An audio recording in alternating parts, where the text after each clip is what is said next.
get to you now. So you grew up in Dallas. How was it in the 80s? Grew up in Dallas, man. Man, Oak Cliff, man, I grew up in the gutter, man. Every hood got a gutter. Every city got a gutter, but I'm from the gutter. I love it, though. You never knew growing up it was the gutter because everybody was in it. Exactly. Having fun. You know, it was beautiful to me. Everybody had fresh manicured lawns. We took our shit serious. Our house was up kept. You know what I mean? It was everything. My whole neighborhood. It was, even though we're in the hood, right? It was immaculate to me. You know? Yeah. I grew up in the era when it was time to start selling dope. Yeah. Okay. So 13, 14, you sold dope in my neighborhood. Okay. All through high school. It was young dope dealers. Everybody, you know, I had homeboys coming to school with $1,000 in their pockets and they in the 19th grade. It was natural. Yeah. You know what I mean? Yeah. So, everybody had their own cars in high school. You know, it was like now the kids, they give them their car, their parents.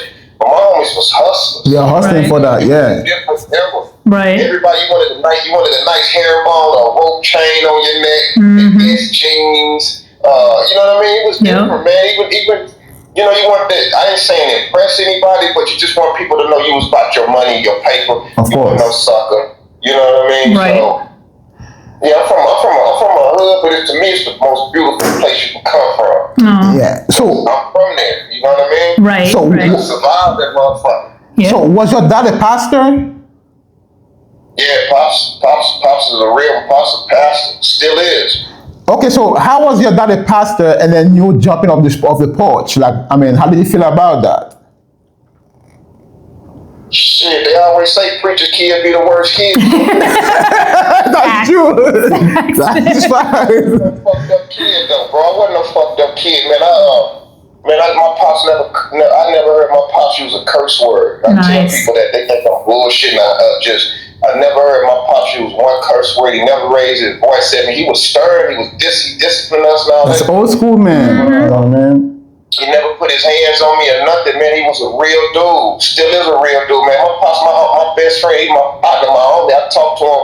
I shoot it with him real. I talk real. You know what I mean? I say, what's up, bro, to him. You know, he a different kind. He's just a different breed, bro. You know what I mean? I never kind of seen that. I seen people, parents beat their ass. My pops talked to me just calm. Yeah. But I knew he meant business. You know what I mean? Right. How he carried himself. Him and my uncle, they were some real ones. Right. So yeah, but so what got you into music and into gangster rap? Bro, it's just as soon as I seen it and heard it back in the early 80s, I caught on to it. I was infatuated by it. Like I tell people, I said this in other interviews, man, my older cousin, but he's really like my brother. We grew up in the same house since I was a baby. He's like 5 years older than me.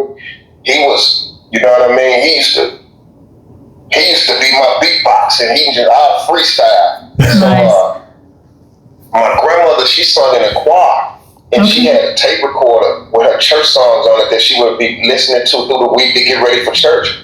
So one day he just gassed me up. You know, he's older than me, so I'm gonna do it. Right. He like, hey man, get the tape recorder and put a tape in there and let's record ourselves. So I'm like, but we don't have no tapes, you know what I mean?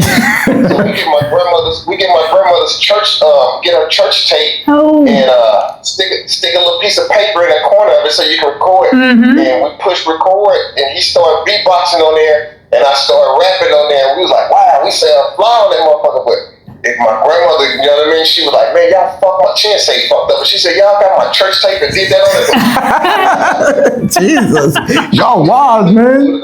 She gave me the tape recorder, you know what I mean? And after that just kind of started my plateau into messing around with music. I just kept going. I walk around with a tape recorder. Everybody else had the big boom box, but I had a tape recorder. You know what I mean? Right. I remember the tape recorders. Oh my gosh, yeah. Oh man. Yeah. I would record the hell out of myself on that tape recorder, bro. I used to lay in the bed and just talking to it because I never heard myself recorded before at that time. Right. So I was like, wow. I just lay in the bed and keep on recording myself on the tape. Yeah. Just, you know, making my words get better. And I just started writing. Wow.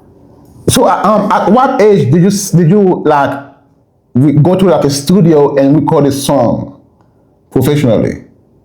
The first time I professionally recorded a song, I was in the 9th grade. 9th grade, okay. Wow, that's early. Yeah. 9th grade. So I was like 14 when I officially got on the microphone in the studio. But prior to that, it was just tapes and stuff. Yeah, okay. You know That's what we did, yeah. 13, 14, somewhere around there. Okay. Cool. So listen. I had already had songs. I had songs already that I was doing already, though. Right. So those songs, are they part of any of your album? The old songs? Or we mix them or something? Hell, Okay.